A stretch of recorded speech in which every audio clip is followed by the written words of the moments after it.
Praise God. I know that's right. No matter how hard it gets. Thanks for calling Wholesome Maintenance. We haven't finished yet. There's so much of life ahead. We've got so much to do. Hello. It's us. Hey guys. It's just me and Sim today. It is. Where's Obio, Sim? Obio is living his best life somewhere in funnel cake and fun at Disney. Yeah, I'm so jealous. Did you see my text? Zaxby's got a funnel cake. I did see it and I thought about, and I should have just went to Zaxby's, but I just didn't know. You know, it's something about carnival funnel cake. I understand. I was at Zaxby's and I saw the funnel cake, and so I said, "Let me try the funnel cake," and it wasn't bad. Oh, really? There are things that I don't think you should try at fast food restaurants, and the funnel cake is one of them. But since I was there, I said it don't hurt to just try a little funnel piece, and I got through half of it. It was pretty good. I'm not gonna lie, I nearly died in traffic eating my Cinnabon, and it was worth every Mm. single bite. It was so warm and gooey inside. And the girl had asked me, do I want extra frost? No, I don't want extra anything. I trust in the process of the Cinnabon. And Mm. it was just, Mm. oh, I wanted to get two. Unpopular opinion. I hate Cinnabons. I love cinnamon rolls. Cinnabons are too much for me. Is it the gooiness? Not even because I like a gooey center, but I don't like cream cheese frosting. Oh, I love cream cheese frosting. And that I might be a love it. lie because I don't mind it on red velvet cake, but I Hmm. don't like it on the cinnamon bun. Absolutely not. Oh, okay. Okay, I'm not mad at that. I can understand. And maybe because I've been conditioned to like the cinnamon rolls that come in the Pillsbury dough thing, Hmm. and those don't Mm-mm. have cream. Love those. I was so Damn. happy when they started making the cream cheese version. Disgusto. Yeah, it's good. Disgusto. So anyways, we're gonna do a girls episode. We're gonna keep it, should I say we'll keep it black and brief? We are going to keep it black and brief today. So Yeah, just a appropriate. little bit. Just a little Hmm. bit. I would just like to say that I'm so happy to no longer be ashy coming to the I podcast can't world. wait. We're still working on the camera front for sure, but every time we on the episode, I said, why do I sound like I'm calling long distance? Like I'm dialing in AOL. This is Hmm. disgusting. And if this is what I sound like on the podcast, they're like, yeah, just use your headphones. Why would they set me up like that? Hmm. I'm not going to lie. I've never been more excited to be eaten up in my life. Like Okay. watching you right now is such a vision. And if only I had been less fat and said, you know Mm. what? And I had this conversation on my way to Cinnabon. I was Mm. like, Sim, you could literally go to Cinnabon after you record the podcast. I thought it was a pregnancy craving. I wasn't going to fight you on it. It was. Okay. But we can grow up a little bit. Because I too You're with could child. have been less ashy. I am still in the ashy season a bit. Now, see, my thing is, I was going to give you the cinnamon bun. The cinnamon bun isn't the problem for me. I gave y'all a week. I True. gave y'all a week and I sent y'all the link for the cam link. True. And I You said, did. show up, Dusty, if you want to. Hmm. Because I'm not. Now, in addition, can you also next time send us your man to set us Oh, up? got it. Got it. Because that is He did also. set me up because I was going to try by myself and he refused to let me try by myself. He was literally fussing at me. Sit down, move. Give me the thing. Let me see it. Kyle does not talk like that, for the record. But Okay. All right.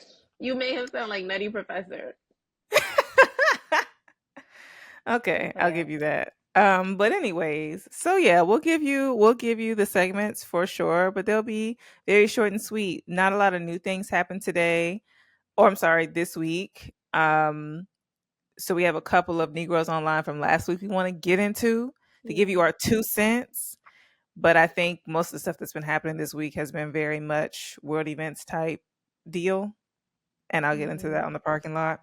So, who are we talking first to, Sam?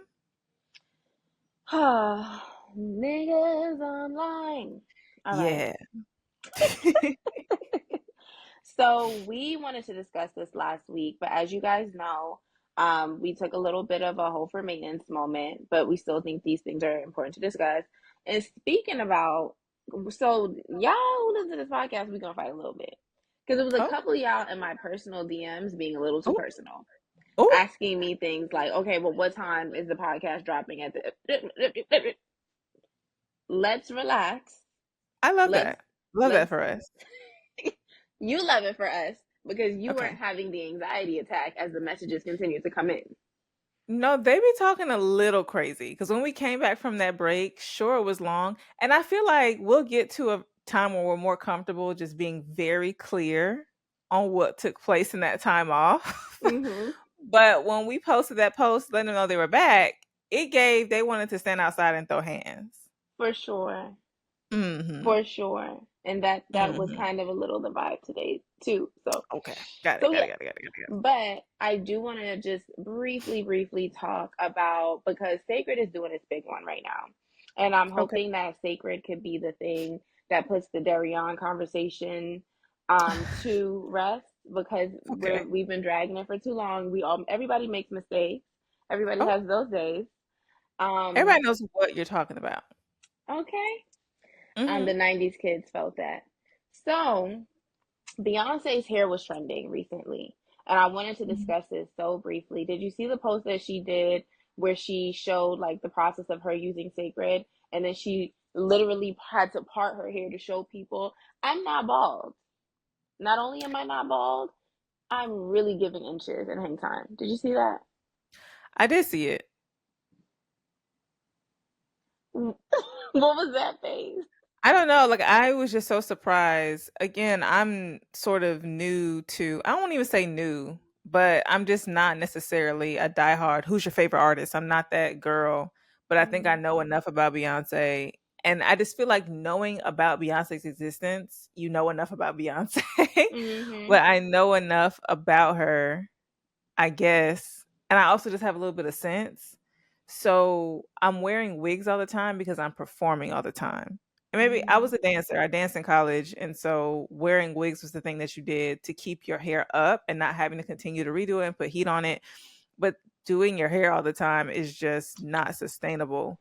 And keeping it healthy is not sustainable. So I figured, not your baby. Correct.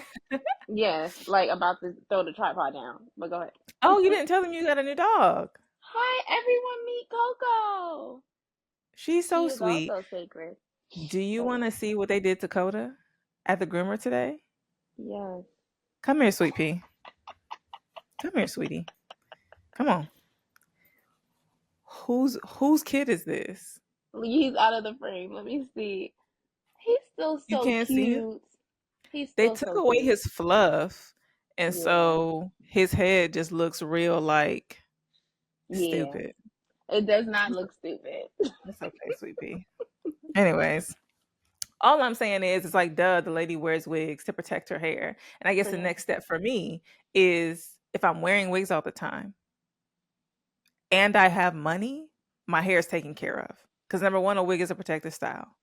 Number two, I don't have to like wear braids 8 to 12 weeks in between wigs Hmm.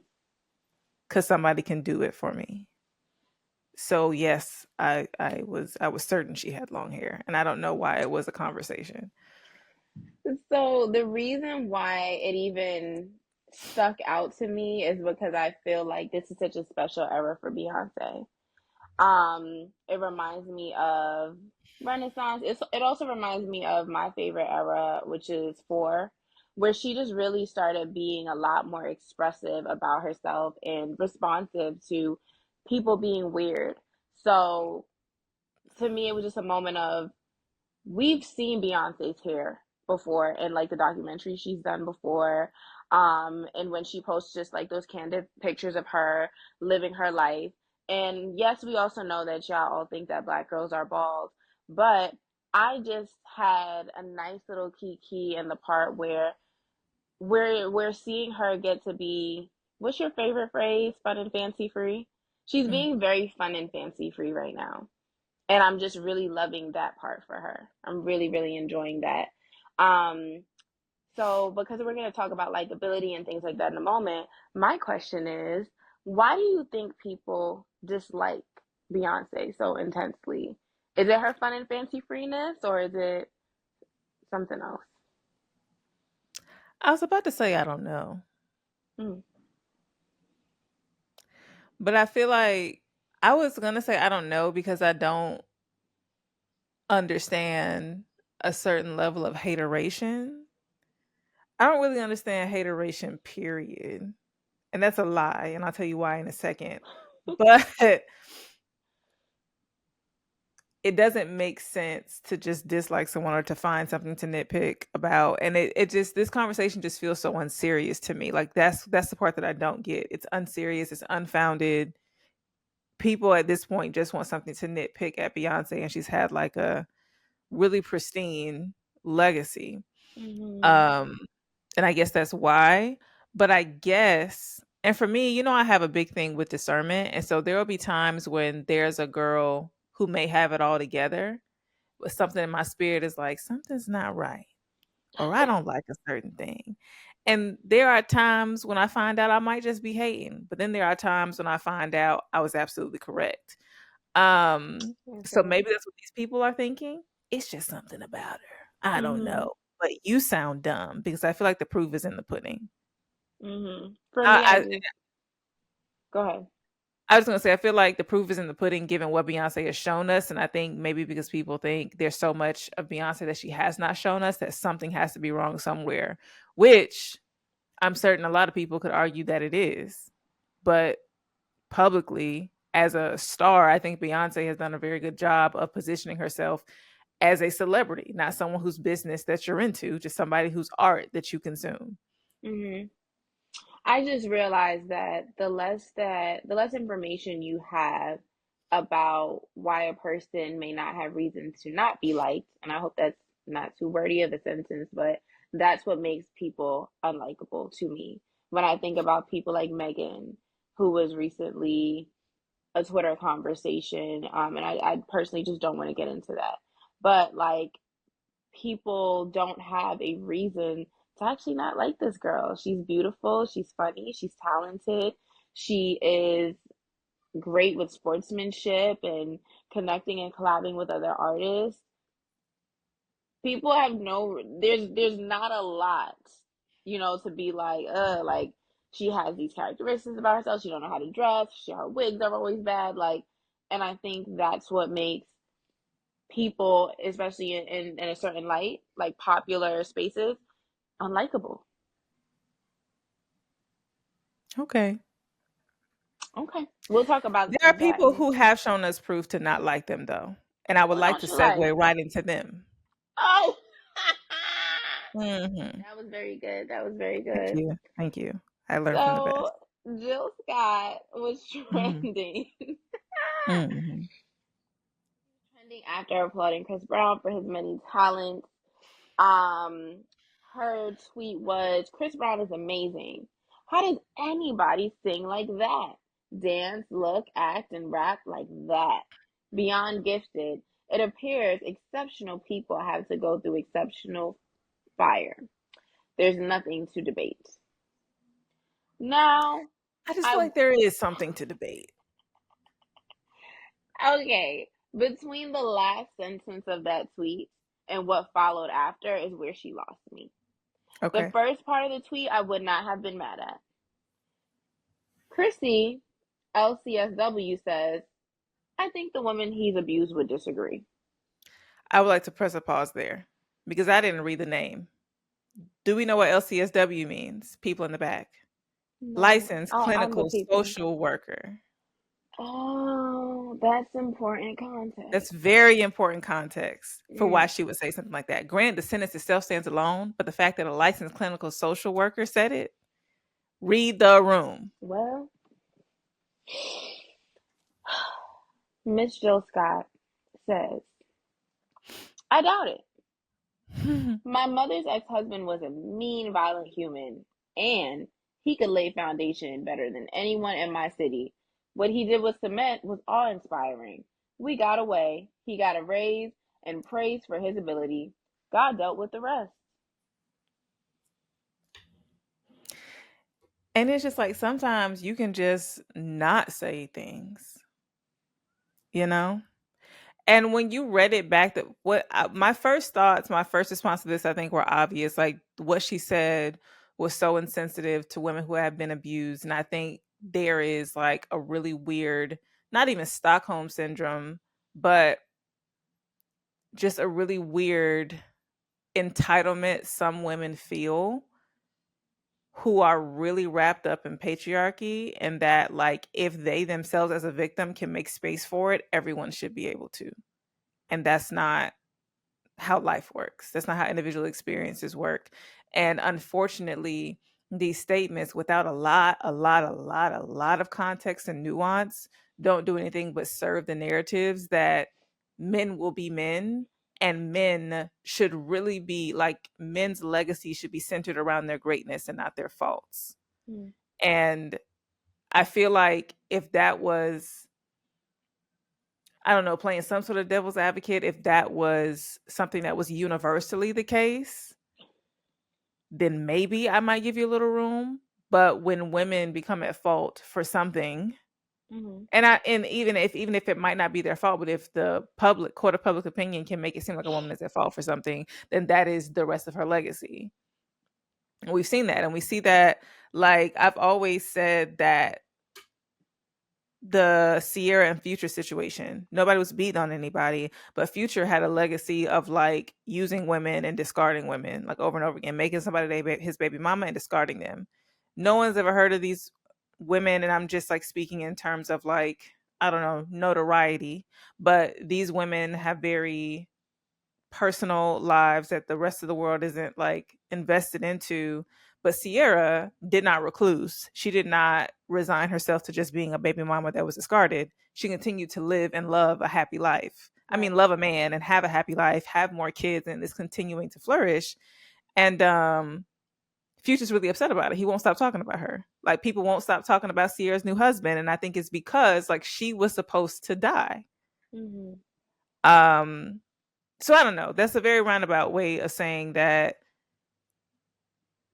it's just reinforcing the patriarchy and misogyny. But I'll let you go. This is a phrase I don't want to use because Shannon Sharp used it, Oh and no, it no no please. no it's not that one. It's not that one. And it sounded so silly as he used it because Mhm. sometimes some things matter more than others. So I'm gonna say it, and then I'm gonna say my thing. Two things can be true is the Mhm. phrase that he said. And what I've Mhm. recognized is a lot of times some bullshit come after two things can be true. So maybe I will Mhm. hate this response after I view it and listen to it and completely disagree with it. But I want to bring up two things. Number one, do you agree that Chris Brown is exceptionally talented? Yeah. Okay. My other thing is here, Jill Scott. Jill Scott comes from an era where we're noticing for millennials, because I believe Jill Scott is Gen X. I want to say that, Okay. or a or very late millennial. But for millennials, I think that we grew up in an era where we were able to see the results of what happens when you don't take care of your mental health, when you don't consider people around you, when you are insensitive and selfish. We've seen the results in the workplace, we've seen the results on TV, on social media, in so many ways where parents and grandparents just didn't live in that way. They didn't see what happens when you censor people, when you push things under the rug for too long, how it affects things generationally. We are now, as millennials and also Gen Z, having conversations about these things. When she says in this tweet the thing, he's so exceptionally talented, he's this, he's that, and then she responds to the young lady who says, I don't think the women he abused would agree with that. She says, well, we got away. There's a disconnect to me from the fact that you never get away from things like that. Mm. You never actually get away from abuse. Mm, You learn from it, you experience it, you heal from it. But the fact that it is still a narrative that exists in your life to where you're using it to even validate your points right now, you never get away from it. But I mm, think again, I see a generational thing happening here. So where it's mhm. like, if I survive, they can survive. I'm sure they fine. I'm fine. Everybody fine. And her point more lies in the fact, because it is a fact, that he is an exceptional talent. I would also like to add that Jill Scott comes from an era of music where men were just abusive tyrants within the industry, period. And True. in order for women to make space for themselves, they had to play the game. Like these things were normalized. So I was just thinking, like, from a broader perspective, like, yes, generationally, I think she also comes from a time where women engage in victim blaming or like they just like by way of surviving that meant that they knew how to like work the system Mm, by way of surviving and being able to function as a survivor without working through those things. mm, They found a way to beat the system, and so to them, oh girl, it's a part of it. Like, and I hate that for you. One day you'll be on the side with me and we'll all be survivors. But like, also, he's super talented. Like, she just comes from that era, period. And then on top of that, as we're seeing with all of these people getting arrested, all these stories about surviving and whatever the fuck coming out, men were just expected to make you uncomfortable at the very least in right. the industry. So I think a lot of that is coloring her response. And I do, what makes me so sad about seeing certain statements come from women, period, is a lack of evolution and an inability to evolve and an inability to read the room.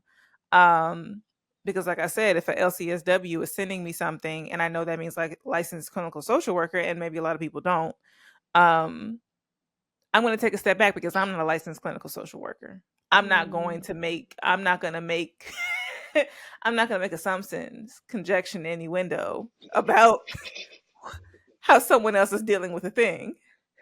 You know what I'm saying? Correct. Correct. Yeah. But what I was going to say earlier is on the other side, what really surprised me were all these other comments that you found. I did not know this was part of the conversation. Um, And wait. this is where we may be. Wait. I didn't see this additional conversation. Someone responded said, "I love you, Jill, but he has so many domestic abuse cases." Let's go back. Let's go back to what I was going to say. Okay. The things that really surprised me were, baby, this, because forgiveness is forgiveness, and everyone is going through something. We all react differently to trauma. We all heal differently. We are all human. Does it excuse the behavior? Absolutely not. But we have to leave room for growth, or are we all beyond grace? Her responses, thinking of somebody talking about Jill, Jill's responses are top tier. Just shows how elevated her mind is compared to theirs. A graceful woman she is. I wanna give you a disclaimer, firm. Yes. We may disagree in this conversation today, and I need you to be patient with me. I need you to be patient. I need us to still be friends after this, because you know our friendship is so important to me. Let me explain. Let me explain, please. Okay. Number one, there's a responsibility that comes with being on social media and also having a large platform. Okay. I have no problem with us giving people their props and their praise. Hmm. Do I still listen to Chris Brown? I do. I do listen to his music and I enjoy it. Um, but at the same time, the end of her tweet being there is no debate, I think that sometimes before we put something out into the world, all that our good friend Chrissy was trying to say was be mindful, Hmm. because there are people who are still triggered by this person. At the same time, after I looked at some of these responses and I sat with it and I just kind of thought to myself about, all right, just being a human being, I asked myself the question, have you ever forgiven a man who's abused you? Mm. And I have. I have forgiven men who've abused me. I've forgiven some of them so much to the point that some people in my life who are just meeting them now love them. Finish your Wait. statement. My hand is just raised. It's Okay. just raised for you to call on me when you're done. Okay. And it is a very difficult thing when I say forgiven, I mean I've known people who've gone to therapy over this. We've had conversations over this. We've These people are like completely different than when what happened, right? And so it would be it would be a difficult thing for me to have to experience people that I love still holding them accountable for something Mhm. they've already been held accountable for. Mm. So when do we get to a point where we're like, okay, redemption? Like when do we get there? I'm Back to so glad you. that you asked. I'm so glad that you asked because I too have forgiven. Oh, wait. The child has woken up and her dad has to collect her. Cool, that's totally fine. Okay. Olu. If you're watching, this is what holding for maintenance looks like in real time. Olu. One Shoop, second. shoop, shoop, shoop, shoop. As we wait on Sim to return, I'm going to grace you with the soothing sounds of Hey. my voice. Olu. I guess it would make sense to sing a song that is relevant to the current situation. It's me and you now. I've been waiting. Think I want to make a move now.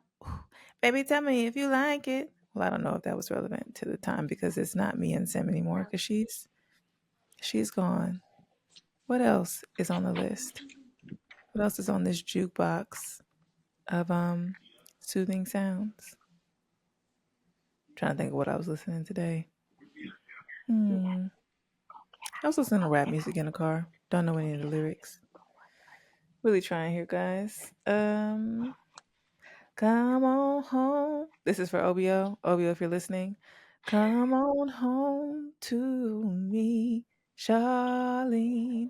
And she's back. I was serenading Charlene the is back. people. Hmm. Okay. I was serenading people. Okay, so what I was gonna say is I too, and I really hope I remembered all of my things. I was too busy trying to be a human jukebox. Um I too have forgiven.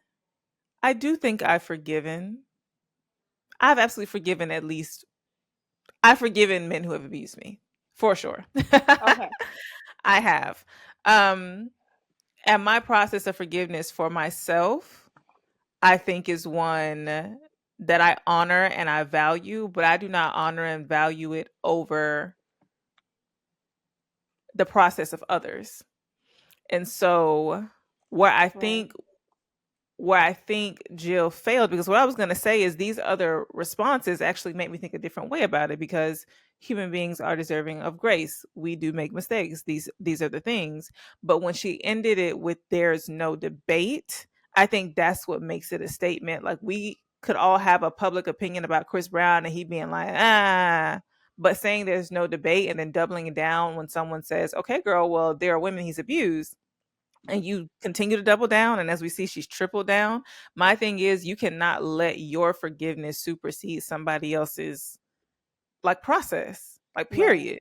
Right. And so in this I feel like dang, I did lose it. Hate that for me. Hate that for me. What did you do, Jill, that I didn't like? Dang. Um, I want to while you find it, I want to respond to what you said though about like her doubling down. I definitely think that there was space for like okay. Oh. It seems to me. You got it? Go ahead, because I'll Mhm. remember. Okay. um the issue here, Jill Scott, is that he didn't abuse someone once and we haven't let it go. Chris Brown has a track record of abusive behavior that has not been in check.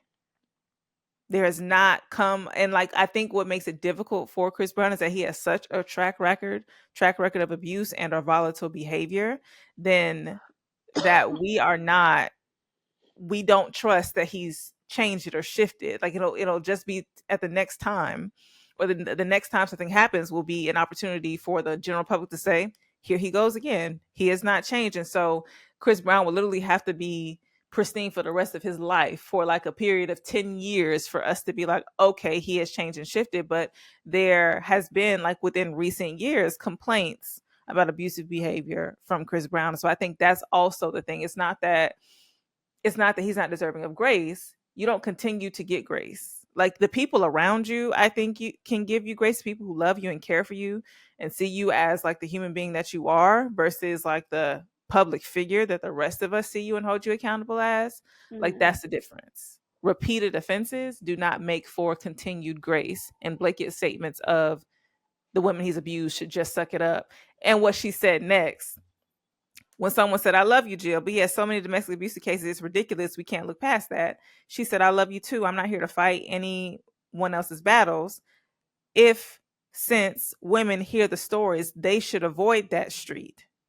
Running backwards and moving traffic makes zero sense. Therapy for every damn body. And I just feel like, is every damn body include you? You see what I'm saying? I just think that it's one of those moments where like you mean to say something kind and then somebody says something that annoys you because that's not what you were talking about and then you get nasty. Again, responsibility of being on socials, which we should all be having to take a course in before we are given our account information. Because there was space to say in her tweet, that's not what I meant. I meant his talent is undebatable. So just making it clear, I'm not Yeah. trying to offend the people who he has hurt. This is not that time. This is not that conversation. And this could have went a completely different route. Where I think saying something like, I'm not here to fight anyone else's battles, baby.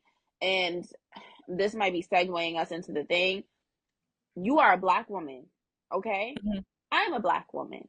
Mm-hmm. If I'm here to fight anybody's battles, it is that of other black women. And that Ooh, is what it is. And period. even my girls that I can't protect who are in the thick of domestically violent relationships, I'm still Mm-hmm. praying for them. Even my girls who don't know that they are in something, I'm still praying for them. And even if we may have our conversations privately where I'm like, baby, you look crazy. What are you doing? When it comes to this public, I'm fighting their battles because nobody else is protecting us. Nobody else is standing up for us, and nobody else is there. And everybody else is going, even the men who lay down with you at night will tell you that they won't fight your battles.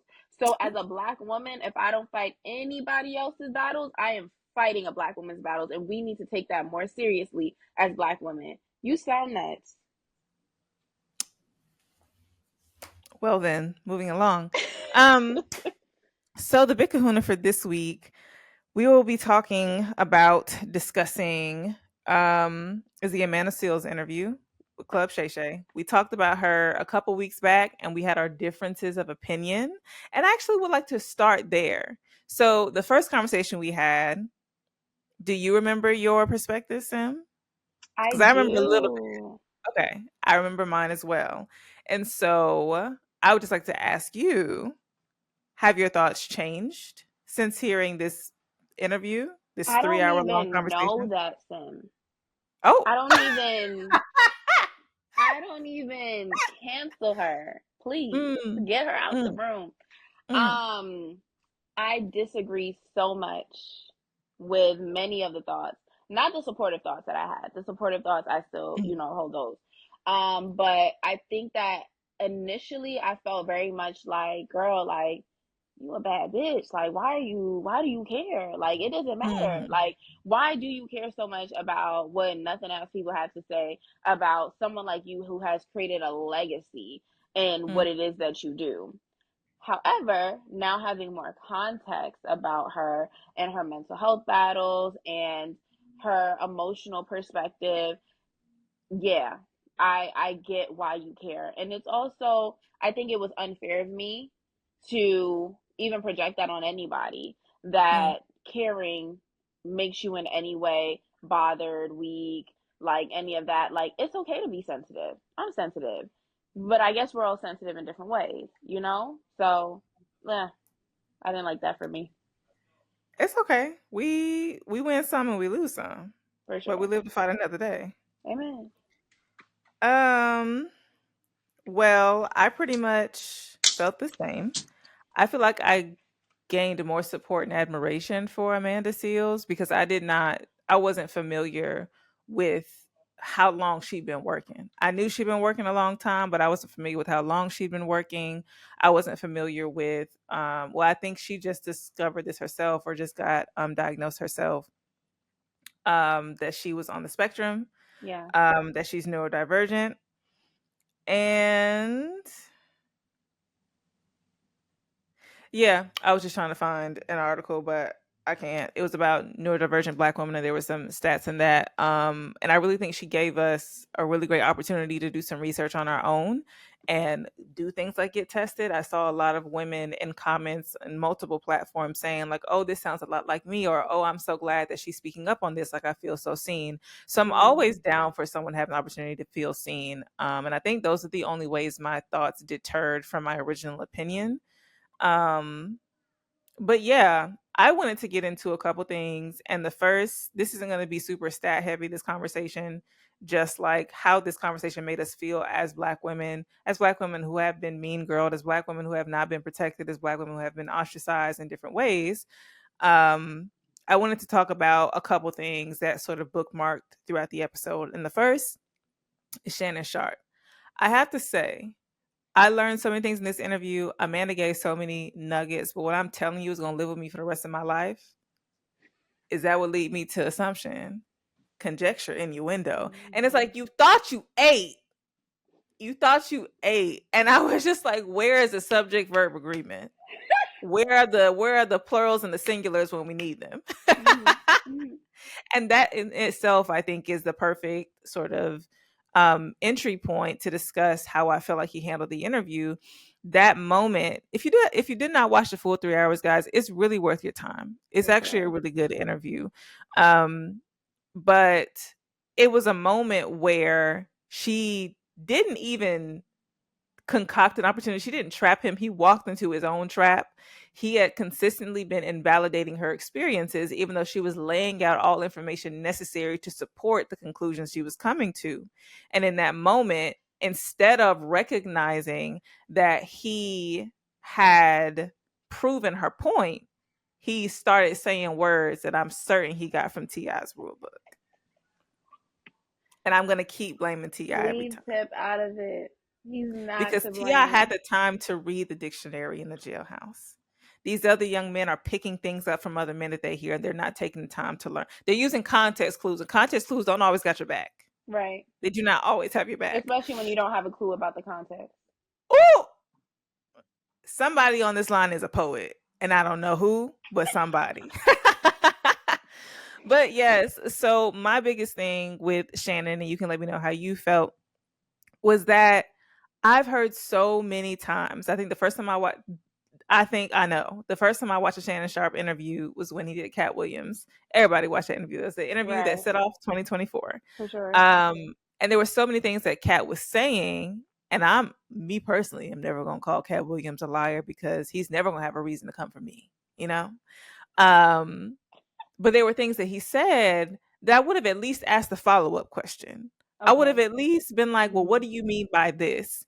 And a lot of things that Kat was saying, and I feel like as people who watched it sort of analyzing it, felt that Kat himself was sort of intentionally running circles around Shannon in this interview to sort of reveal ways in which he's not a good interviewer because he would even reference other comedians who got on the show and lied and Shannon didn't fact check it. So one of the things he said it was true or not, Shannon didn't check him.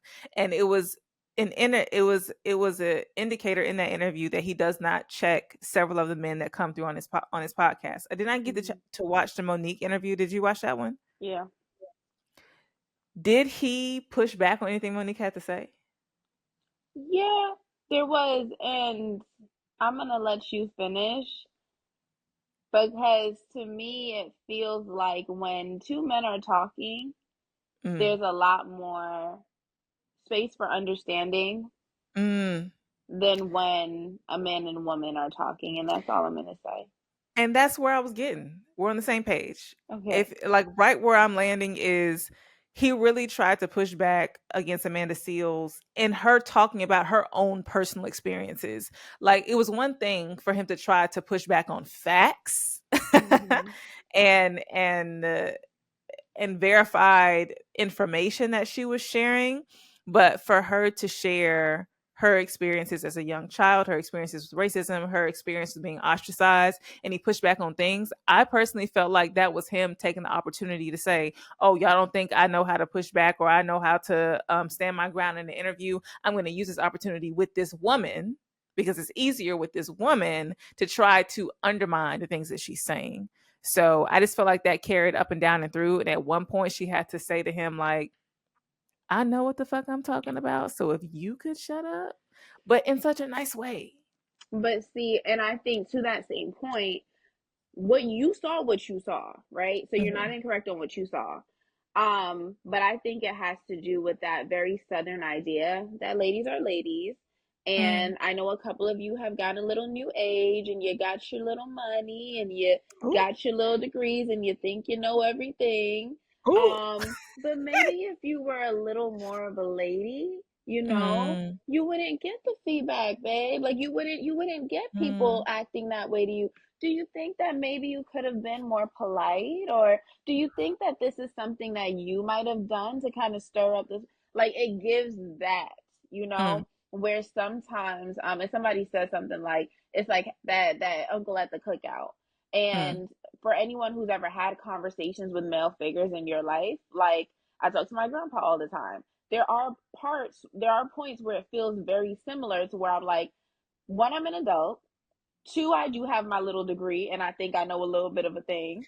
Um, and three, I am not so run by my emotions, even being an emotional being, to where I'm not able to allow logic to come in when logic mm, needs to come in. I'm not an idiot. mm. So For sure. that dynamic for a little while until Amanda literally had to give him back that same, because sometimes you gotta speak on someone's language. Well, actually, if maybe you listen to what I was saying a little bit I more love how she did and that. ask some questions or allow the space of me getting the information from an institution to kind of live here with us and respect that a bit because I got the information because I didn't have the information. I think that would allow us to recognize when I'm talking about my feelings and when Mm, I'm actually speaking about facts. hmm. Baby girl said, you have an expert in the room. And so maybe act like and be receptive as if you are speaking to an expert. And that's all. That's it and that's all. Um I'm sorry guys, my baby is now ringing the bell to be let outside, so give me a second to do that. I Oh, was it's trying to my ignore it, but turn. my hope is that he doesn't use the bathroom out there. It's my turn to hold us for maintenance. Should I give you guys a little commercial? I don't really know any songs. Actually, I do know a song. Let's bring us into just the two of us. We can make it if we try. Just the two of us, you and I. Just the two of us. Do you know what's crazy is that's all I actually know about that song. Um, but yeah, how are you guys holding for maintenance as we held for maintenance is the real question. Let's check in with you a bit. Yeah? And you let us know in the comments or in the Q&As, which we actually do read, and I'm wondering if we should actually start to like put that out there for you guys. Um, when you're missing us, what are you doing? Are you cheating on us with other podcasts? Are you on the YouTube yet? Subscribe. We've actually hit 100 followers and tapping in, or are you just, you know, waiting to attack and abuse us in our DMs? Let us know this and more after these messages. I was hoping Lynae would be back by now because those were And the we're here. messages. Perfect. And we're Yes. back. We're back. I had to put him in his crate. Um. Anyway, back to my girl Amanda. So, what else did she say in this interview that I wanted to get into? Um, but there's one more thing before the thing that is obvious. But I did want to ask you: have you ever been mansplained to? Has there ever been a situation where you've been mansplained about I anything? feel like these are trick questions. You being my friend and knowing that I live in a mansplanation life. I was just saying, is there anything you wanted to share with the group as an Oh, okay. example of Publicly. mansplaining? Yeah. Um, you know what's crazy? My man actually wanted me to have this conversation. So if it Oh, goes a little left, it does. oh, Because he okay. thinks he's so right in what was Okay. said that this is going to turn out in his favor, which is what happens Mm, in mansplaining. Um, I have a little degree in mhm, African and African American studies. mhm, Um, I even took a time in my collegiate career where I did independent studies for a few summers to expand my knowledge of said subject because I'm very passionate about it. mhm. And recently, my man was mansplaining to me why African Americans have no culture Okay. and explaining to me that because he is half Nigerian, half African Mhm, American, that mhm, having the experience in his Nigerian culture, and because he has visited my country of Jamaica once, mhm, that he now has mastered the understanding of what it means to have a culture. And he mhm. doesn't see those similarities in the African American experience. So, where does he say the not culture exists? Because, and I ask it that way because I guess I only know black culture. I only know the elements of black culture that are black culture. So I'm just wondering where the not exists. Well, Lynae, I'm happy you asked. Okay. The absence of the culture exists in Mhm. that African Americans do not actually have a thing to which they can relate to, connect on, have similarities in, celebrate collectively, be able to reference in terms of historical points, um, or even agree on as a group of people.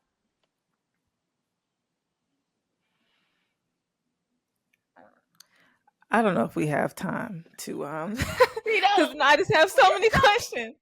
I have so many questions.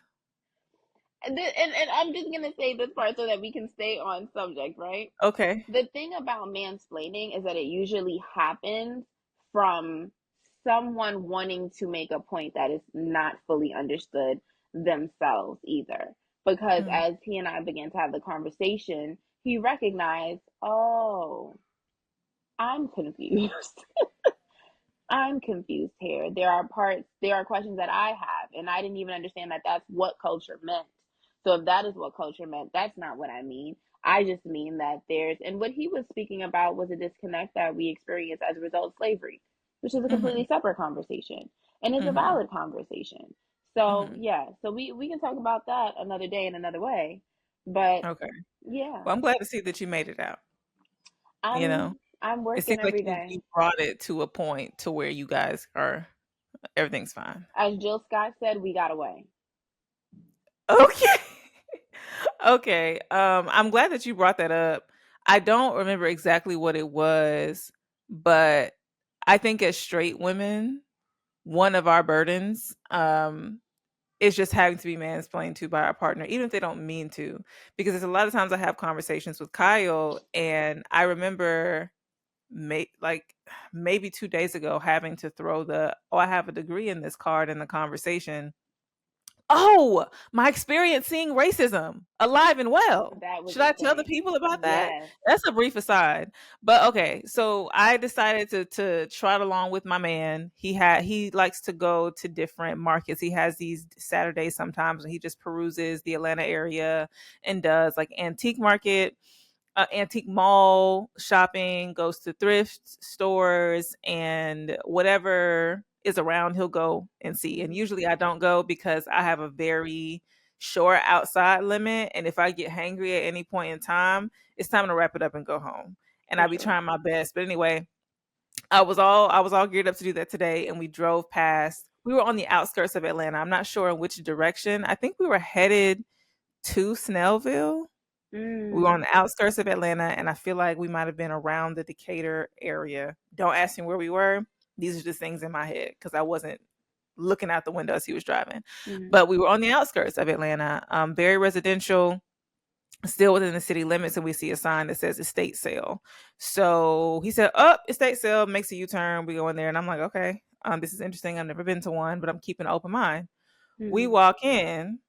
I'm just going to tell it to you as it processes in my head because I just want everybody to keep in mind. I'm going to tell it to you as it processes in my head, but know that my intention was to not mire my man's Saturday fun day with my eye for systemic injustice and oppression. So I was going to have all these thoughts to myself and Hmm. not share any of them with him. But we walk in, I see immediately like some grandfather clocks. I'm like, okay, this was an old person's house. The next thing I see is a bunch of white people, older white people in t-shirts. And these are the people sort of running the estate sale. And so in Hmm. my brain, before I walked in there, I said, oh, people do estate sales when they're about to move. And it's usually the people who own the home. And I guess I just didn't know enough about estate sales. And so I walk in there and I see that they're the people who are running it. So the people who live there are no longer there. And racism starts to tickle at my mind. Because on the outskirts of Atlanta, there's elderly whites. We're in the South. There's some racism somewhere, even if you don't actively practice it. Racism tickling in my mind is insane.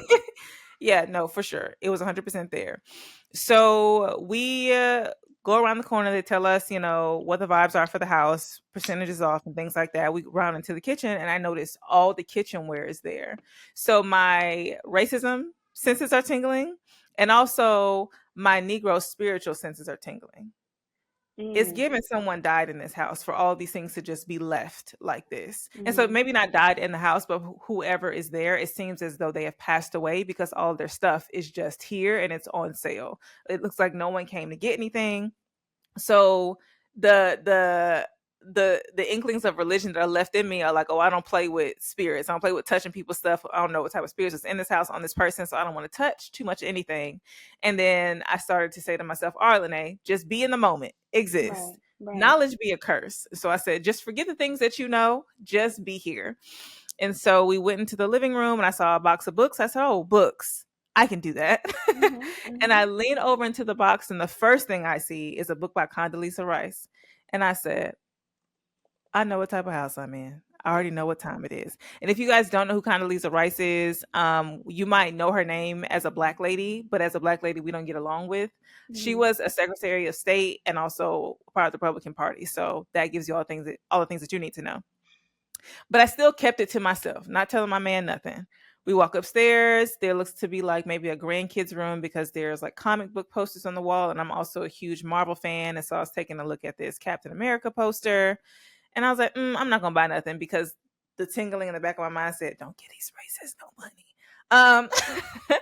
And I go in the closet and I see ties and shoes and shirts. And so I'm like, again, someone has passed. And so I don't really want to be in here anymore, but I'm still trying to not ruin my man's time with my superstition. Hmm. I walk into the bedroom. I walk into the bedroom and I audibly say, all this is going on in my mind at the time because these people in the pink shirts are walking around the house, like moving stuff around. Pink. I audibly say, Hmm. what the fuck? Because diagonal to me across the room is like a 1980s circle frame and 1980s is strong, but it is a very old circle frame with someone who looks as though they were peeled out of a Confederate heroes. 1980s or 1880s? The frame itself could give new. Okay, because that picture definitely gave, The picture gave 18. yeah, Yeah. for The sure. picture, and I said, "What the fuck?" Because that was enough for me to know, and it was laying next to their bed, and so my mind is like, "Okay, this could be somebody's like great grandfather, whatever." I don't know why it would be next to their bed like this. That's strange. And then I turn my head to look directly across from me, and on the wall, on a plaque, there is a plaque that reads "Sons of the Confederacy." I look at the bed. There are documents laid out on the bed. And this is why the people in the pink shirts piss me off, because why would you lay these documents on this bed like this? Why are they in pink? Okay, continue. I don't know why they're in pink.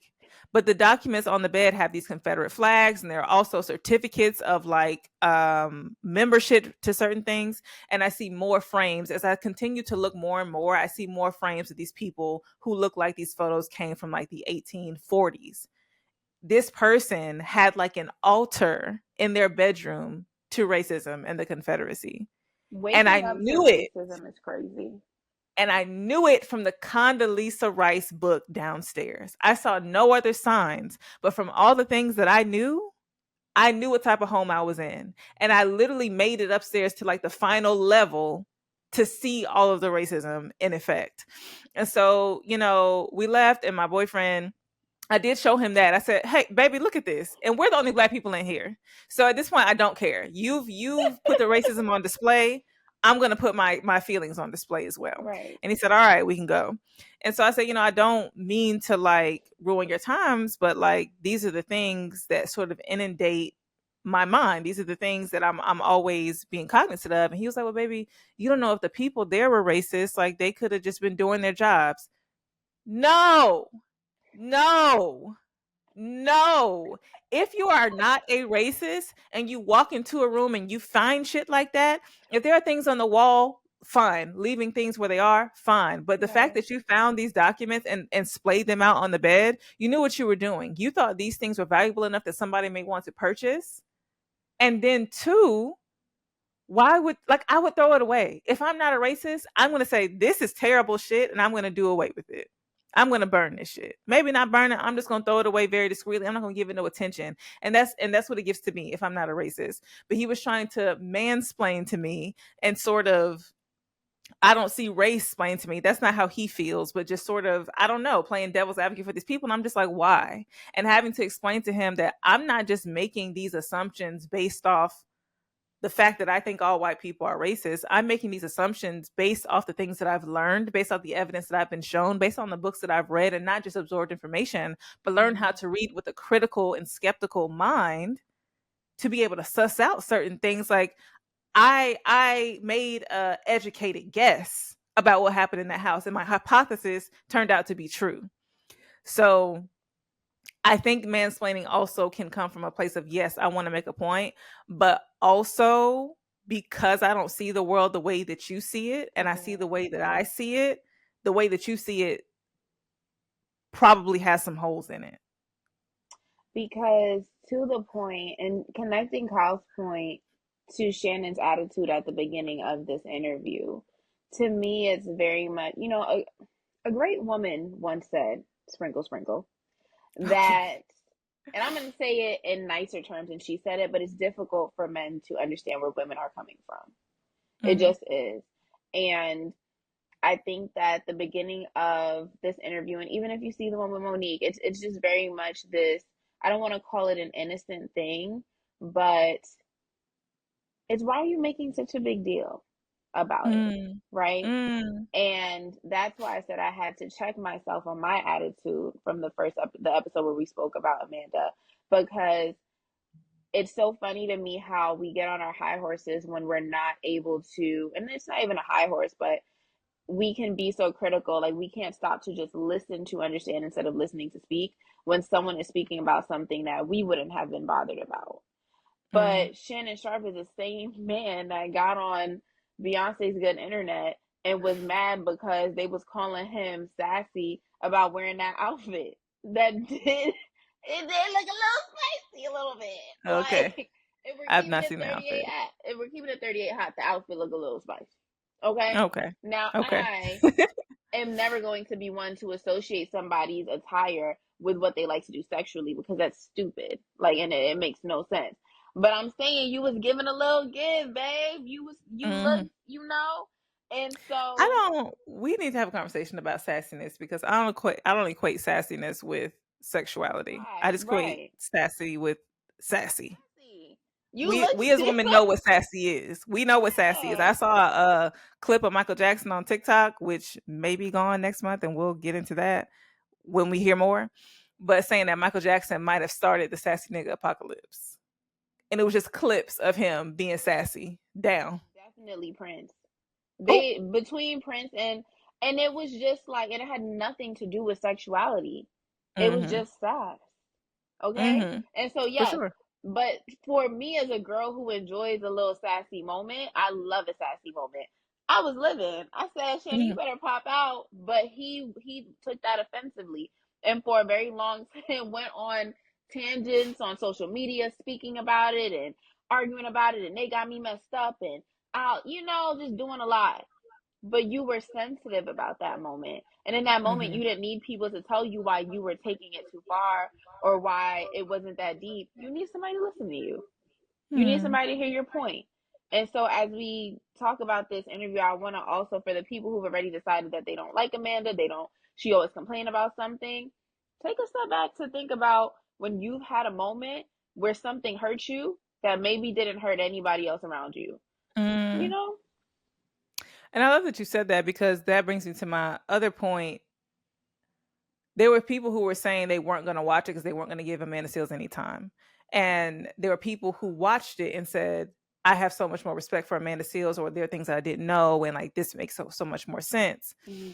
And I'm so glad she had the opportunity to do this for whoever watched it and whoever didn't, because I Mm-hmm. think in this interview, 3 hours is a long time to be fake.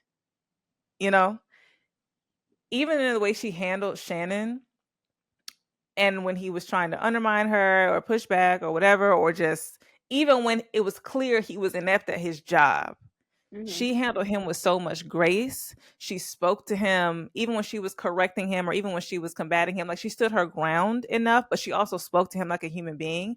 And she, in moments where she was being, I won't say compromised, but in moments where she was being challenged, in moments where she felt unsafe, she still carried herself in a way that was indicative of who she really is. So all these people talking about they don't like her because she's difficult to work with, that interview showed that she isn't. Yes. To be fair, All right. also, I don't know how many of y'all actually have real people in your lives who are on the spectrum, have autism, any of that, but I do. And Mm, one thing I know, they do not care. And I don't even know if it's not a not care. It's not in them to mm, have this social construction to where they can withhold how they feel to make you feel better. The only way they know how to make you feel better is to literally ask questions or to be like, was that weird? Or, and not even was that weird? Like, they have their own unique ways of doing it. I know my family members, like, you just know that sometimes they're going to say something and it is what it is. And I say that to say, when we think about, I think people's biggest problems with her is there's this assumption that, okay, well, you got a problem with every set you go on. You're difficult to work with. You're difficult to be around. You're this and this and that. But so where Shannon is constantly speaking about, it's about playing the game, baby. You got to play the game. They can play the game as best they can, right? They know they're not mhm, idiots. They're very smart people. And so, yeah, you can play the game as far as like knowing my role, knowing that, all right, maybe we shouldn't speak about this or shouldn't speak about that. But like my little cousin, for example, was having a conversation with my grandpa because he was working down at NYU and was telling him about like, yeah, they be throwing sex parties and stuff, and I be blah, blah. Now, is that a conversation that you have with grandpa? Probably not. Probably not. And he knows enough to know, is he going to say how he participated? Probably not. But not enough to know that this is just completely not a mhm, conversation that you have with grandpa. Because in his brain, it's like, this is weird. I was literally doing my job and ended up in an environment that I didn't even know existed. And you're asking me about my day, and that's what happened in it, you Mm-hmm. know? So when we think about difficult, why does it have to be difficult because you're telling the truth about your discomfort? It's only difficult because Hollywood and all these industries try to create environments where you pretend that weird things did not happen. And that's weird. And that's weird. That's And that's weird. weird. That's the weird thing. That's the weird thing. And I've been trying to figure out how I want to say this or how I want to get into this part because I think if anyone's followed my career closely, you know that I have relationships with the people involved that were discussed when it came to her talking about her experience on Insecure, getting kicked out of that party. And so all I would like to say is that, as I said in the beginning of this, I'm so glad Amanda had this opportunity and I have so much more respect for her and I'm so much more inspired by her. But I felt like what was revealed to me in the situation is one, there are two sides to every story, and I'm so glad I got to hear her side. Um, but what's so interesting to me is that the headlines and all that kerfuffle about Amanda a few weeks ago was that it's more important to be likable than to be good at your job. And she kept talking about how she wasn't protected for that fact, i.e., fact, or that idea that was shared widely about her. But the person in the situation that was protected or allowed to run rampant is not likable, but is really good at her job. And so I just like there's a very direct parallel happening here, and it just seems to go over. It seems to be going over. She named who she named. It's going over somebody's head, and it's not lost on me. And I just don't like that. I don't like things like that, and I felt for her so much.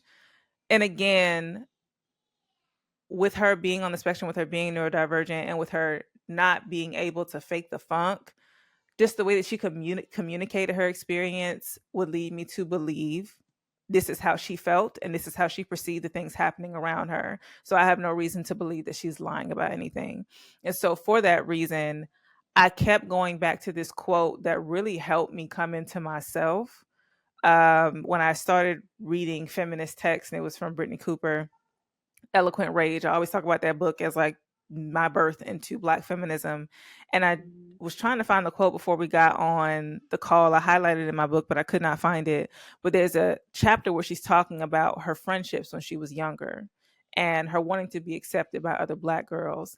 And a few mean girls rejected her. And she said her first heartbreak as a Black woman was not by Black men, but from rejection from other Black girls. And that resonated so deeply with me because Black girls already go through so much, already have so many different elements in their lives that affect how they present to the world, and they want to be accepted. They Mm-hmm. want to feel in community. They want to feel protected. And most of us who feel that way will go so hard for a friend. And I guess Mm-hmm. I'm speaking a lot on myself as well.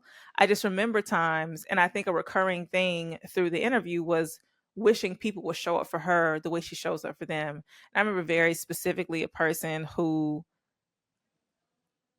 I was so impressed by her and her glory and all that I saw that rested on her and her Black girlness.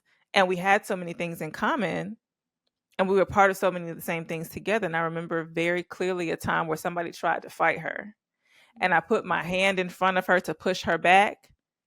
There was nowhere for me to push because she was already stepping back. She had no intention of engaging the person and she had every intention of receiving my protection. And it was Mm-hmm. in like that like if you ever held somebody back from a fight, like it's pushback and you feel like as much pressure you're putting on them as they're putting on you, and to feel nothing in that space and that void, that was when I knew. I said, oh, this person does not love me the same way that I love them. And I didn't take that as a clear indicator, and I allowed myself to be hurt over and over and over again, to the point where we had a conversation and the conversation ended in her saying that this seems like it's a lot about how you feel and I don't got nothing to do with that. And that was crazy to me. And so hearing Amanda say these things, I'm just like, again, I'm glad these conversations are the ones that are getting the opportunity to be shared on a platform like this, because I don't think we talk about that enough as Black girls. And you use that to segue us in from Jill Scott not fighting people's battles. Black women need to be fighting other Black women's battles, whatever. Mm. But I think something we do not talk about enough is how we can be rhetorically about community, but in practice, we still deal with a lot of cattiness and insecurity and I don't know, privilege that would keep us from supporting one another fully and completely. So that was a long way to get us into this part of the conversation, but I thought that quote was so important because it helped heal me. And I saw Amanda like healing herself and getting to tell her truth. So I'm thinking about where to start because that is the core of the conversation for me. Listening to this conversation brought me back to elementary school. It brought me back Mm, to middle school, to high school, to all the times that Black girls have also broken my heart without even knowing it. mm, And it's so important when we have these conversations. And I'm so happy that it's me and you having this conversation today, um, so that it is clear that I'm speaking to a Black girl as a Black girl right now. This is not a place where it is safe to attack or to judge.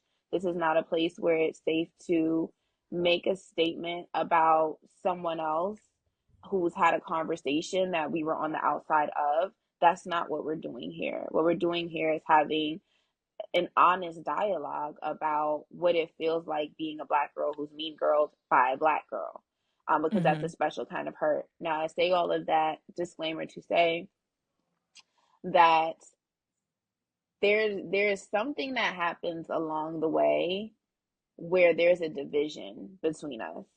I don't know mm, when it happens, how it happens, or where, but there is this a very specific kind of you can't sit here mm, that comes with I have gotten to a certain place and I don't want you to mess that up for me.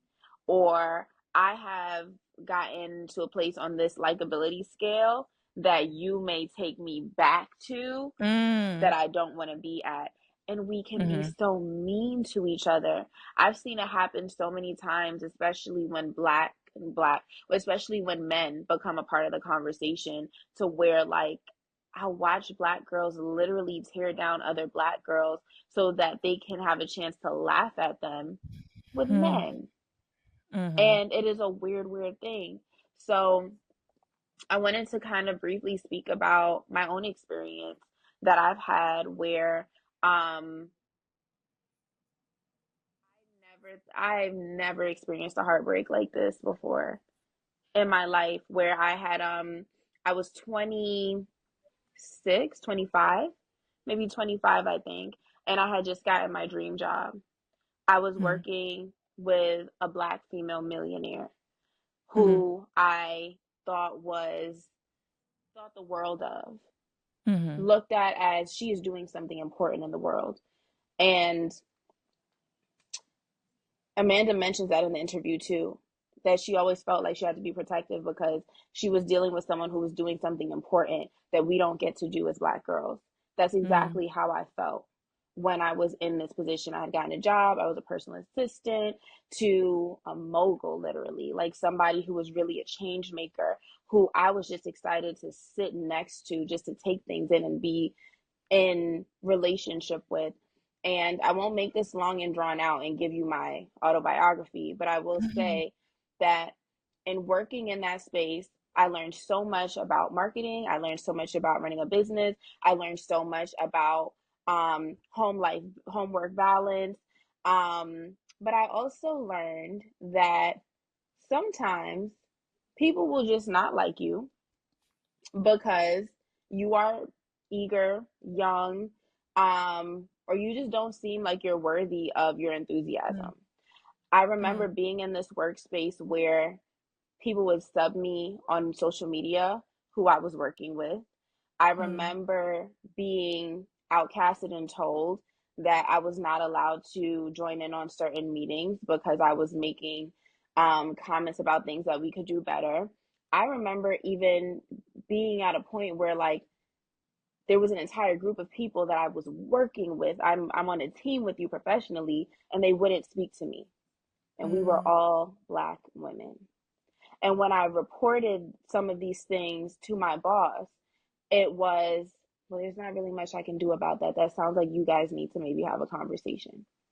And I do feel like I understand the weight of being a leader and a Mhm. professional and trying to be in a place where you're compartmentalizing. You don't want to get in the mess. You don't want to pick sides. You don't want to have conversations about people who are just having an emotional thing, like things that don't have to do with your money, you know?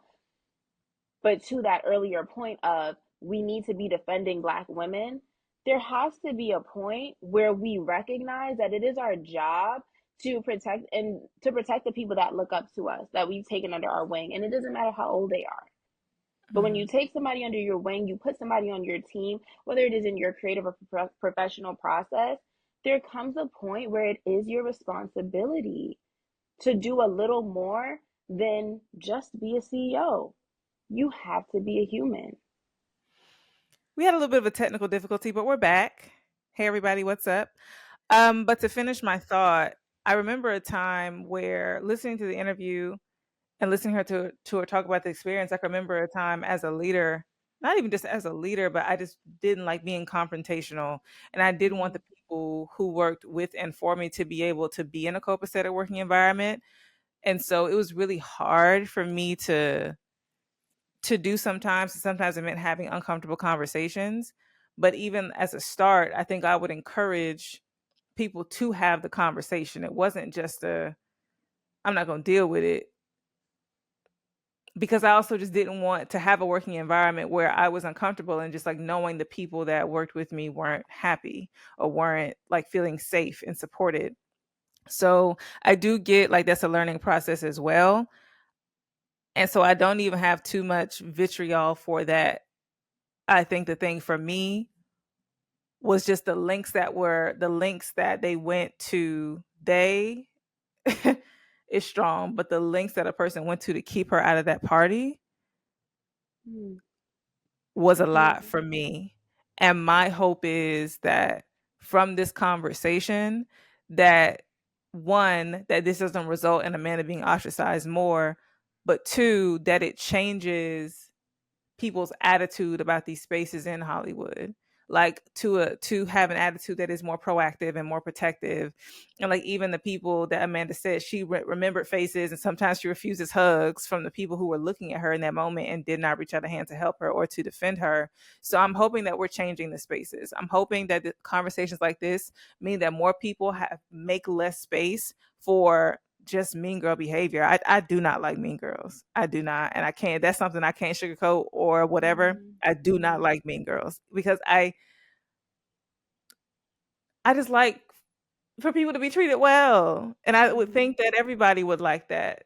But again, maybe it has something to do with what we were saying before, the privilege people get with that likability and that power that it gives them, and the opportunity to ostracize another one makes them be able to store it up in some way. But I can't. I'm too regular. I want to also give color though to both sides, right? And I'm going to bring up a situation that we experienced before. Okay. Um, well, or that I guess I experienced with you on both sides. So I could understand why someone working with you, if they were even coming in a new season, would be like, she's a mean girl. She Ah, kind of a bitch. Where I understood, yeah. that's And that's crazy why I'm like, work. and that's why I That's said in the crazy work. beginning, and that's why I said in the beginning, this is not a conversation about judging any one person because there's so much color when you're actually in the thick of a thing. There was a time, y'all remember, y'all know that meme where Denzel was like, from now on, you only talk to Johnny. Johnny talks Oh, to and he talks to yeah. me, like that kind of thing. There was a time where Lynae had to have that moment in business where it was like, okay, moving forward, y'all can't all keep talking to me. Everybody is all talking to me. Mhm. Stop talking to me. So here goes the line of command. You do, what was it? It was like check three before you come to me, or like Mhm. that kind of thing. And then it was also a process of like speak to each other first Mhm. a couple times. And if it really gets to the point of you needing to have a conversation with me, Mhm. cool, let's do that. Now, I'm a little animated, so it seems cute and funny as I'm saying it. Mhm. Lynae is not. She's But very much, and that's what's so funny. What's so funny is I remember it being cute and animated. it wasn't, I not even close. remember us being in the studio. You were there, Kyle was there, Olivia was there, and I was drawing things out on a board like a sports play. I said, "Hey The guys, animation ended. I thought the drawing was That animation. the I thought the drawing was the arrows and the animation. circles were all For animation." sure, for sure. Mhm. That was the Hee hee ha animation. ha. However, in the actual delivery, it was Mm. very much like, and I'm dead fucking serious. Um, please, please, please. Like that's That's just what's gonna happen moving forward. I won't answer, I beg to to be honest. differ, but you know, to However, each their own. but in all seriousness, on the other side of it, as this person also being my very close friend, I was literally watching this wear you out. I Mm. was literally watching this make it not a happy environment for you to do the thing that you loved anymore, because not only were you answering several questions a day, and sometimes the same question in Mhm. multiple ways to fit multiple people's learning styles, and then Mhm. also having to not only play CEO, but then also having to listen to vent sessions, also having to listen to run seminars of like, well, maybe you can do it this way. Like having 2 to 3 hour conversations a day while also trying to be a person, not just a CEO, but also trying to be a person is so exhausting. And I would see it because then it's like it's friend time and I'm like, oh yeah, let's go ahead and order this or let's do this. And you like, yeah, girl, I mean order what you want. Like it's fine. Like whatever. It was taxing. So I think that it's also important to show on the opposite side that like sometimes a mean girl is not trying to be a mean girl, but getting to the place of setting boundaries gets so exhausting that Mhm. that's all you have left. Mhm. I guess I would just like to, for the record, to say I'm not a mean girl. I'm not a mean girl. I love so deep. That is It's true. people. We don't have to get into it. I would like to hear about the people. No, there are people who. Let's move on. I would just like to say I feel like enough time has passed for to share that someone once accused me of slavery, and those people deserve a special place in hell. And I would still like to reiterate that I was not a mean girl to them. Ever given the chance? Probably. But I kept my composure. That's all I'll say. And because I love you so much and respect this platform, so that I don't bring the ghetto ness that I come with on here, I'm going to keep it cute. Mm-hmm. I just would like to say, I just would like to say Mm-hmm. that to be fair, Okay. to be fair, Okay. I think that sometimes you hear a conversation and All it's right. not always, and that's not true for everyone. And that's why I said it's so important for us to give grace and be responsible with humanity, ask Mm-hmm. questions before you hear one side of anything, because Mm-hmm. we're all different people. You may agree with this if you knew the full story, and then you may agree with that if you knew the full story. But Mm-hmm. always know that when someone is divulging any story to you, there are multiple sides, right? Mm-hmm. I say that to say there are times where you may think someone is a mean girl because there is a non-accountable girl in the room Mm. Glory. telling a version of a story that Mm-hmm. never happened, babe. That Mm-hmm. never happened. Because I was gonna say there are no sides to this story in which we can come to that conclusion. Not a Correct. single. Okay. Which brings me to an important part here of the interview, right? Mhm. where everything want to die, but that's fine. Goodbye. Anyway, Amanda says, I finally got on a conversation with the person who would not allow me in the Emmy party and Mhm. allowed an explanation of why I was not allowed. And the response was, I don't like you. Mhm. That allows you, ladies and gentlemen, to have both sides of a story. And having both sides of that story allows you to then make your bring in the peanut gallery. You know what I'm saying? Mhm. Because now what we have here is a girl was invited to an Emmy party, and when she got to the party was told that she was not allowed to come in. So she turned around and Mhm. left. And on her way from Mhm. leaving, several people who knew her said, bring your butt in here. You're coming in this party. You Mhm. belong here. And when she got in the party, was confronted by security and told, you are leaving right now. To Mhm. which she didn't leave immediately because I don't know about y'all. I get embarrassed very easily. Don't Mhm. embarrass me. And lower your voice. Like, you're a little loud. Lower your voice. And so was finally escorted, assaulted to leave said Okay. party. Left the party, Mhm. went in a car, and cried. As any of us would have done. There's maybe two women in the world who probably wouldn't, but I am not one of them. And so, after that, had a conversation with the person who said that she couldn't come in, and was told, you were not allowed in because I don't like you. Allowed the person to have those feelings of dislike and disconnected the call. To which the person said, so don't you want to Oh, know why? No. no. No. I am a big oman. I don't Ooh. business. Like, what do I look like having a conversation about why you hate me? Where she literally says she had that conversation in college, where she was in a dorm room with people who hated her, and she bought a bottle of tequila and said, tell me why you hate me. There was a time and a place. And it's not at 40 after I've built a career and you've already done all types of weird stuff. You know what I'm saying? Like, it's cool. It's cool. Because that's also you acknowledging, I did do this to you. And this is why. Mhm. Fair. Done. I would just like to say, I feel like the moral of the story is, I'm so glad you brought that up because I forgot her buying a tequila and taking shots of why we don't like her. But Amanda Seals is in her 40s. Um, what the people have told me is that's a part of the prime in your life. That's when you really are settled in who you are and who you know yourself to be. And as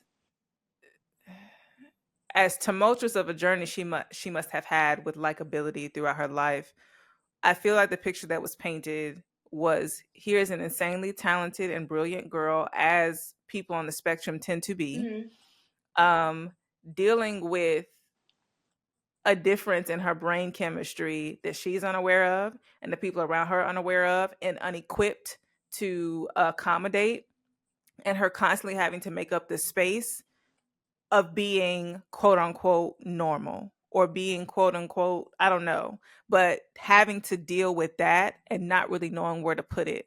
And now, and even when it got to that point, because I don't know how old she was and she ended insecure, but I'm big grown. I don't got accent or culture to say big oman in like a real way. But I'm grown. I've already dealt with this. This is not a space I want to go back to in my life. I honestly could care less. I'm just trying to work. Correct. Like I've gotten past that. I'm just trying to work. And I love, and I'll continue to say that I love she got this opportunity. I love she got the opportunity to show herself, because I remember hearing several of the things that she started touting off as rumors. And I don't know, maybe because I'm meeting these people as real individuals, I keep rumors or what I've heard about a person and like the individual like separate, because never in my mind was I in a room with Amanda Seals and thought to myself, she peed on the floor at the party. I just remember like here, like when she said it, I was like, oh yeah, somebody did say that. And it's not even something that I believed, Mm-hmm. but to know that she got the opportunity to state her case and make it plain about who she is so important for her. number one, but again, for all the women who felt seen in the story. So, again, I'm glad. I was telling Sam, I don't know how I want to have this conversation because I have respect, but we need to discuss it. We need to discuss it because it affects so many of us personally. So yeah, much respect. My question to you: Mm-hmm. how do you feel like I feel shiny. how do you feel like us as black women, especially like you and I, even like in different ways and in different You and I. different Sorry. seasons, we're getting to places where we know that there are certain conversations we can't have, or certain people we don't want to be around, or certain things we don't want to entertain if we want to get to a version of ourselves that Mm, we've been envisioning. And I think that happens mm, regardless of your financial status, your proximity to popularity. I think as human beings, we all get to a place, mm. it's called 30. We all get to a place where we want to be a more refined version of ourselves. How do we approach that version while still protecting our our fellow black women who are approaching a different version of themselves, or a version that we may not relate to or understand? Communication, self awareness, and a commitment to do no harm. A commitment to do no harm. I love that. Those things just came to me. Um, because the first thing that I feel happens a lot of times is tension builds up because we refuse to communicate with one another about how we actually feel. Mm-hmm. Sometimes how we actually feel can be communicated in a childish or underdeveloped way because we lack self awareness and maturity in that area. So being self aware about how you contribute to the problem. And then a commitment to do no harm. It's like, even if I don't like this person, what's the Kyle said something to me as we've been together for 8 years. I don't know. We've been together for a long time. Um, and we've like learned so much about our communication style, and something a tool we used at some point in our relationship is that if it feels good, don't say it. Mm. If it feels like you're one upping or you're winning, maybe that's not the thing to say, Mm. because is that something that's setting care for the person, or is it self-serving? Um so I feel like even if I don't like somebody, what's the point of me sharing that? Is it productive? Is it effective? Like, what exactly do I need to communicate with this person to work with this person? What do I need to communicate with somebody in order to work with the person that we're both underneath? And like being as straightforward as we can.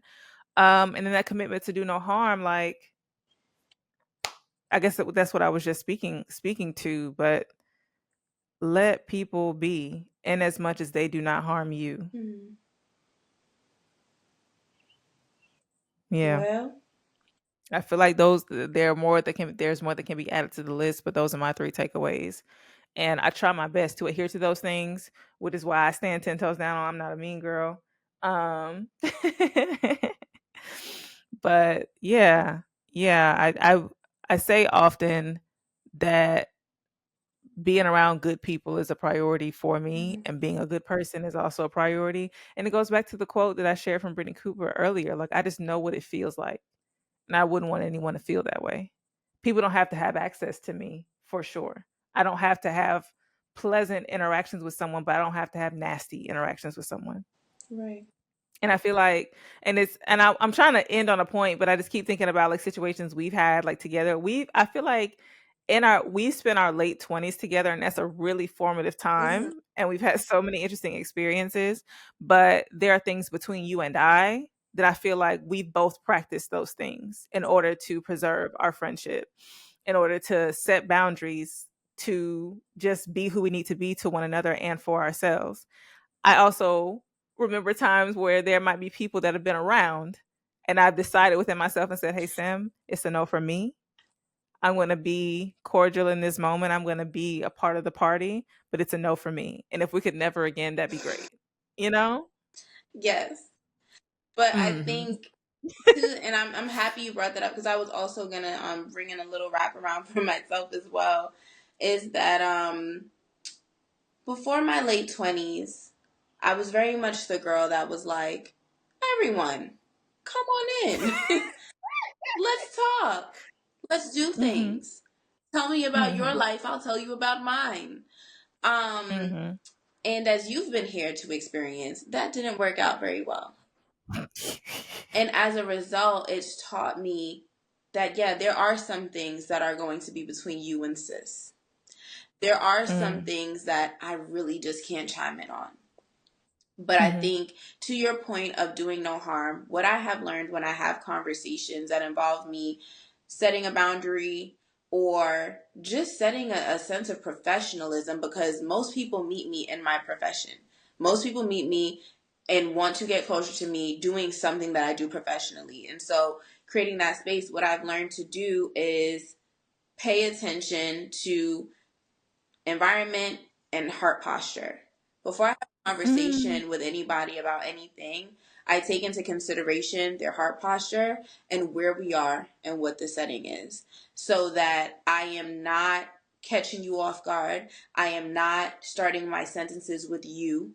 I am not Mm. putting you in a place where you feel like you have to defend yourself. But I'm also making sure that you understand that I am protecting myself while also respecting you. And Mm. that comes with a little bit of practice, because sometimes what sounds good when you're venting to someone, like, so what I'm thinking I'm going to say to her is blah, blah, blah, can sound crazy to someone who doesn't understand your heart. So there have been Mm. times where Lynae has had a conversation with me like, girl, none for me, that I've been able Mm. to literally respect as none for Lynae, and not not the opposite where it's like, oh, so she thinks she better than me. She think my friend's not good Mm. enough to be around her. She think that, Mm. all of these things that never happened. And I think we, especially as women, we do that. And not even women, as people. We just do this thing where someone says ABC and we're like, oh, but what they really meant was if you carry Mm-hmm. the A, drop this, and it gets Mm. too much. And so knowing people's hearts, respecting the environment, just getting to a place where you're like, all right, let's have a conversation where I'm saying how I feel and respects the fact that I don't know everything. And that's For it. sure. So yeah. For sure. Well, thanks, friend. We said we was gonna keep it black and keep it brief, but I feel like we kept it the exact time that it typically is. Correct. That's what happens. So before we go, we wanted to let you know that we have heard your concerns. You have stepped to Sim one too many times in the DMs. So in order to try to just make sure we're on a schedule, we will now be moving our episodes to bi-weekly. And sometimes the content may be pre-recorded, and so a general episode rather than current events, to make sure you guys get your episodes on time, and we can schedule recordings around our travel and such like that. Thank you guys so much. We love you so dearly. Mhm. We are so honored and appreciative that you guys would check up on us.